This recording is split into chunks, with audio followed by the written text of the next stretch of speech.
Senate President Cheese Escudero says no impeachment trial against Vice President Sara Duterte will be done legally during the Congress's break. At the Kapihan sa Senado forum on Thursday, February 6, Escudero was asked if it's possible for the impeachment trial to be done while the Congress's sessions are adjourned, to which the Senate chief answers in the negative. Legally, it cannot be done, again, as I said, because the impeachment court was not convened.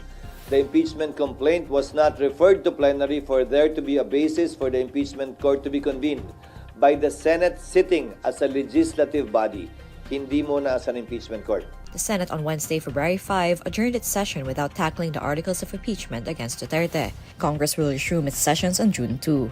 During its session on Wednesday, the House of Representatives impeached Duterte through a fourth complaint backed by 215 lawmakers, fast-tracking the processing and sending of the petition to the Senate for a trial. Senate Secretary Renato Bantog received the document from the lower chamber at 5:49 p.m. on Wednesday, but it was not reported to the Senate plenary before it adjourned shortly before 7 p.m. Shortly after the Senate session adjourned, Bantog said the verified complaint was not read to the plenary because he had yet to go over the document and make an official report. He explained it was part of his duty as Senate Secretary to provide completed staff work to the Senate President and to all the members of the upper chamber.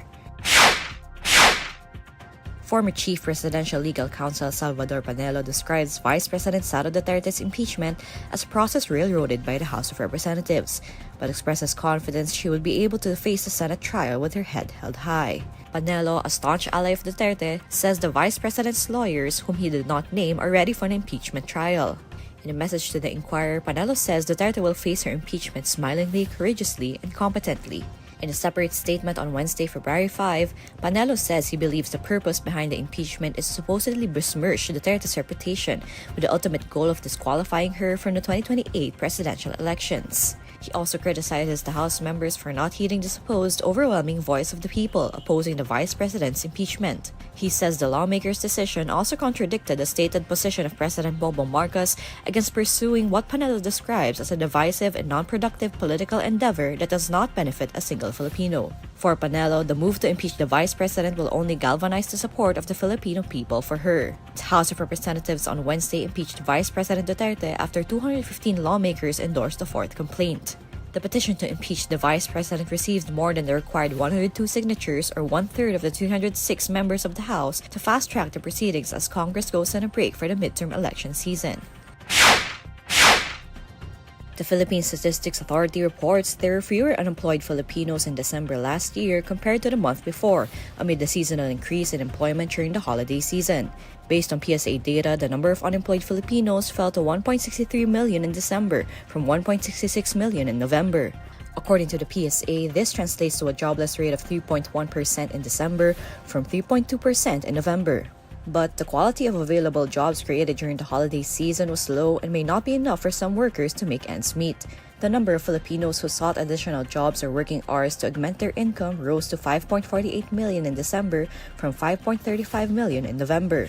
These figures are equivalent to an underemployment rate of 10.9% in December from 10.8% in November. President Bongbong Marcos is extending the term of Philippine National Police Chief General Romel Marbil for 4 more months. In a statement on Thursday, February 6, the Presidential Communications Office says Marcos approved the extension of Marbil's government service beyond the compulsory retirement age of 56. Marbil was originally set to retire on Friday, February 7.